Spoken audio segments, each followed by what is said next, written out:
CSBIS అకాడమీలో IAS IPS coaching అనేది ఈ జూన్ 7వ తారీఖు నుంచి మొదలవుతోంది. ఎవరైనా సరే అడ్మిషన్ కోసం ఈ ఫోన్ నెంబర్ని కాంటాక్ట్ చేయొచ్చు. ప్రపంచంలో మళ్ళా ఎబోలా భయం పట్టుకుంది.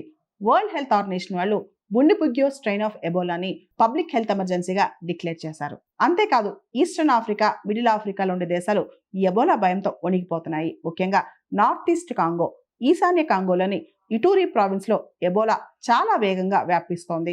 రోజు రోజుకు అక్కడ మృతుల సంఖ్య పెరిగిపోతుంది. దాంతో వరల్డ్ హెల్త్ ఆర్గనైజేషన్ వాళ్ళు బుండిబుగ్యో ఎబోలాను అంతర్జాతీయ స్థాయిలో ఆందోళనకరమైన పబ్లిక్ హెల్త్ ఎమర్జెన్సీగా ప్రకటించారు. ప్రస్తుతం మనం చూస్తే కనుక కాంగో, ఉగాండా, దక్షిణ సుడాన్ లో ఈ బుండిబుగ్యో ఎబోలా అనేది చాలా తీవ్రంగా వ్యాపిస్తోందన్నమాట. మరోవైపు మనం చూస్తే కనుక ఇండియా ఆఫ్రికా సమ్మిట్ కూడా ఈ ఎబోలా వ్యాప్తి వల్ల పోస్ట్ పోన్ అయింది. భారత ప్రభుత్వం కూడా బుండిబుగ్యో ఎబోలాపై అప్రమత్తమైంది. ప్రజలు అత్యవసరమైతే తప్పితే కాంగో, ఉగాండా, సౌత్ సుడాన్ దేశాలకు ప్రయాణించొద్దని చెప్పి మనం హెల్త్ అడ్వైజరీ కూడా జారీ చేశాం. గత వారం 10 రోజుల నుంచి దాదాపు కాంగో, ఉగాండా ఈ దేశాల్లో 900 మందికి పైగా ఎబోలా సోకగా దాదాపు 200 మంది చనిపోయారు.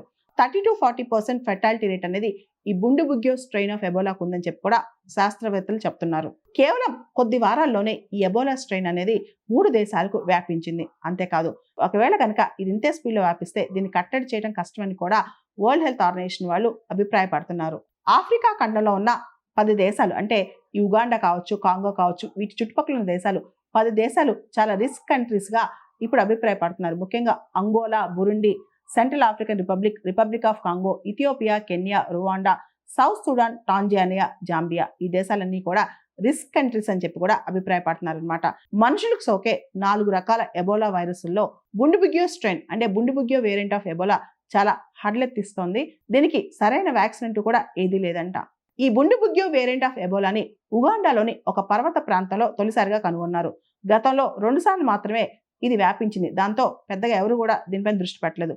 ఫలితంగా తాజాగా అంటే రీసెంట్ గా ఈ బుండిబుగ్యో వేరియంట్ ఎక్కడైతే వ్యాపించిందో అక్కడ సరైన ల్యాబ్ ఫెసిలిటీస్ కూడా లేవు. దీన్ని కనిపెట్టే అవకాశం కూడా లేకుండా పోయిందనమాట. దాంతో ఇది అత్యంత వేగంగా వ్యాపిస్తోంది. సిఎస్బిఐఎస్ అకాడమీలో ఐఏఎస్ ఐపీఎస్ కోచింగ్ అనేది ఈ జూన్ 7వ తారీఖు నుంచి మొదలవుతోంది. ఎవరైనా సరే అడ్మిషన్ కోసం ఈ ఫోన్ నెంబర్ని కాంటాక్ట్ చేయొచ్చు.